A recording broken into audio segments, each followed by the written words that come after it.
Hello all of you beautiful people, Jules here for WhatCulture.com. And it's finally happening. AEW is getting its own video game release. We've seen snippets and teasers of gameplay so far, but all that's doing is whipping up new questions in our tiny little reptile minds. Basically, what they need to do is learn from WWE's 2K series, or more specifically, learn from what it did wrong.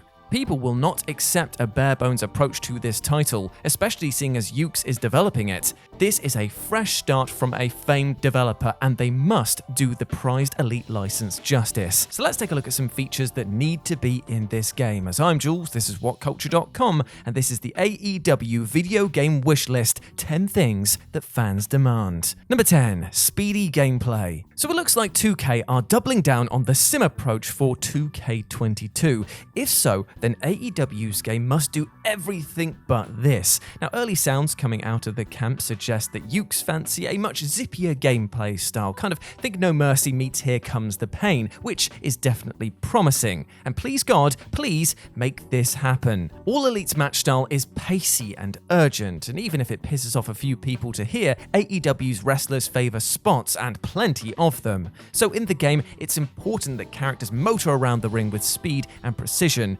Basically think of the arcade spirit coming alive in this game. No clunky minigames, no endless button prompts, and no locked-in animations. No, no, and no. AEW's title has to be easy to pick up and play for all ages without being a button masher like 2K Battlegrounds. And that will indeed be possible if Yukes are patient and find the right balance. Number 9, decent graphics. Now, a few social media comments have scoffed at early build character models for the likes of Chris Jericho, Kenny Omega, and Darby Allin. And critics have pointed out that AEW's game lacks some polish, but that's only natural given that it is a work in progress. Also, people accept a lack of graphical panache if the game is actually fun. Does it need to look functional? Absolutely, but Yuke's doesn't need to obsess over every tiny detail here. If models look bang on facially and have a bit of cartoonish bloating in terms of musculature, then so be it. Gameplay will always trump true-to-life jaw-dropping graphics. I mean, just look at Nintendo's past for proof of that. The key thing here might be eliminating any bugs or glitches that pop up during development. AEW has got to iron these out for sure, and they will want a certain quality of artwork, especially on newer consoles like the PS5, Xbox Series X, and whatever, but again, gameplay is going to be king here. Number 8, an up-to-the-minute roster. One of the most annoying things about 2K's WWE series is that it often feels outdated just a few short weeks after release. Wrestlers might change their appearance, leave the company altogether, or be totally repackaged with a different gimmick, and that regrettably leaves the game feeling like old hat. AEW won't want their title feeling anything less than up to date. Despite most of the work already being done in the game, Yuke's will have to dip back into the coding and put the likes of CM Punk, Bryan Danielson, and Ruby Soho in there because, you know what? They don't have a choice. Imagine the first All Elite game released without these stars.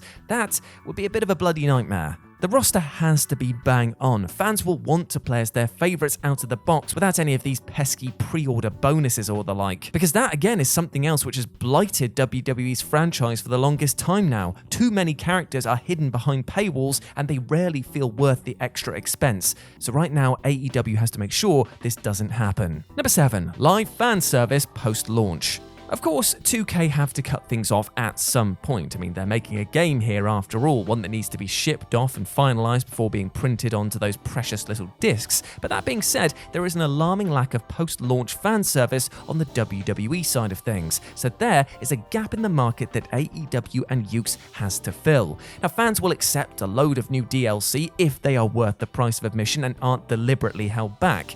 And that is critical here because 2K blatantly kept Bray Wyatt's Fiend alter ego out of the 2K20 lineup just so that he could be used as a dangling pre-order carrot.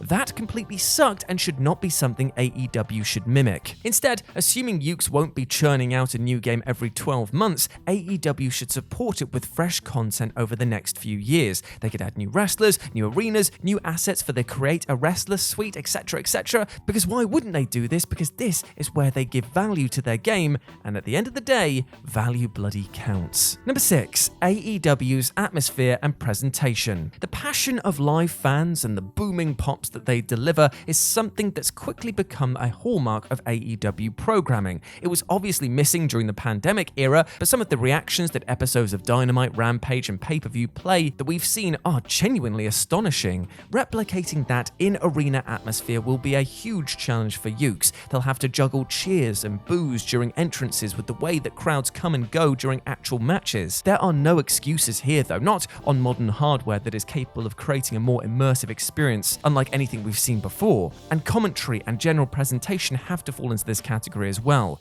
AEW's game could create a new genre standard by having good communication. Being brutally frank, the voiceover work elsewhere in other wrestling games is kinda shit.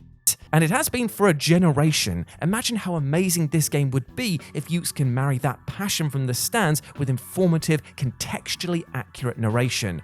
That would be amazing. Number 5, bespoke match types. Both THQ and 2K deserve a ton of praise for the work that they've done with WWE favorites like Hell in a Cell, Royal Rumble, and more over the years. Booting up those games and seeing these favorite match types waiting for you has been a humble joy since the early 2000s, but things have slowed a little since 2K began favoring simulation over arcade gameplay.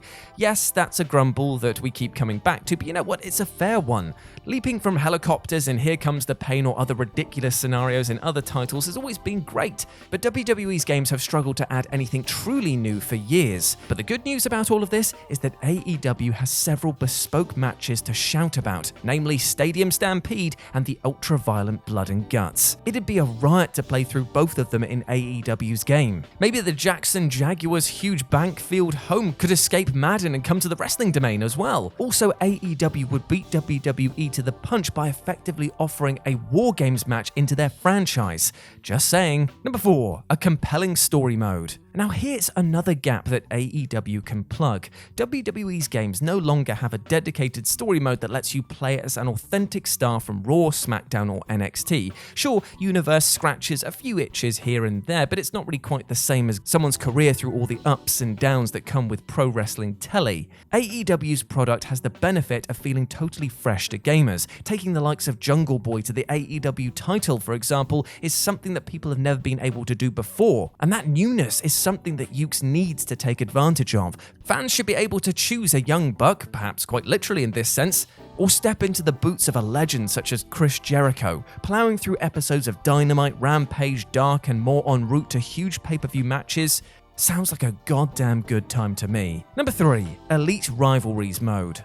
Now 2K's showcases, when they actually work, are fabulous snippets of wrestling history. They're a nice side dish to the career mode main meal, and there's nothing wrong with AEW poaching them from the WWE playbook. I mean, why wouldn't they? All Elite has several stories deserving of the showcase treatment. An Elite Rivalries feature could focus on the lengthy Chris Jericho versus MJF feud, or maybe the broader Inner Circle versus Pinnacle tale overall. Then there's the rise of women like Britt Baker and the quite stunning rags to riches tale of younger workers like Orange Cassidy and Sammy Guevara. Those guys could even be part of some offshoot future showcase mode that guesses what's going to happen next in their careers. After all, this is a video game. AEW can make the rules here. Other feuds like Jericho versus Cody Rhodes versus MJF and the tale of enemies turned partners Jon Moxley and Eddie Kingston could be examined in much greater detail. And maybe Ukes could even punctuate that mode with smaller stories like CM Punk's arrival or Brody Lee's all too brief run. Number 2, some Forbidden Doors extra. Now admittedly, this could be a bit tricky to pull off because licensing costs money and it can spoil your game if it's not done properly. I mean, just ask EA and Konami about all of that.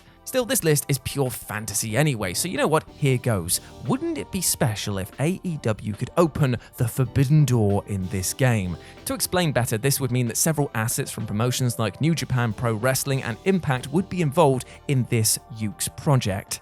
This is something that Tony Khan's group do on a regular basis in the real world, so it would be nice to see in digital form as well. Minoru Suzuki, Satoshi Kojima, that Impact World title Christian Cage holds, that would be amazing to see in a video game, right? And now how about going one step further and taking AEW's finest over to Japan for some matches in the Tokyo Dome or for Impact in smaller studios? This cross-promotional thing is something that 2K offers unofficially via Community Creations, but Ukes, well, they could go official with it it, and that would be big business. And number 1, Elite GM integration. AEW's Elite General Manager mobile game launched to a rather mixed response this past July. It's certainly fun to dick around with for half an hour or so here and there, but this game could be bigger and so much more. So perhaps Ukes would be interested in making it part of something bigger and hopefully better in their main AEW game. That'd scratch an itch that's been bugging wrestling gamers for generations now. WWE series hasn't included a GM mode since SmackDown vs. Raw 2008, and a comeback constantly sits atop fans' wish lists for 2K. So what if AEW were the ones to do it instead? What if they integrate their mobile game into a full-priced feature? Sounds pretty tasty, right? The USP here could be that players can tweak things on the management side via their phones as and when they'd like. Then, when they boot up their console of choice, they can dive deeper into the mode and properly manage AEW day to day. If they manage to nail this cross-platform feature, it could mean big bucks and big business for them going forward. And there we go, my friends. That was the AEW video game wishlist, 10 things that fans demand. I hope that you enjoyed that, and please let me know what you thought about it down in the comment section below. As always, I've been Jules. You can go follow me over on Twitter at RetroJ with a 0, or you can swing by Live and Let's Dice. That's Dice with a C, where I do all of my streaming outside of work, as well as my Warhammer battle reports, if you're into that sort of thing. But before I go, I just want to say one thing. From one fan to another, because I am a fan of your work, my friend. I hope you're treating yourself well with love and respect, because you deserve all the best things in life, and do not let anything or anyone else tell you otherwise, alright? You are a massive ledge. Now go out there and utterly smash it. I believe in ya. As always, I've been Jules. You have been awesome. Never forget that, and I'll speak to you soon. Bye.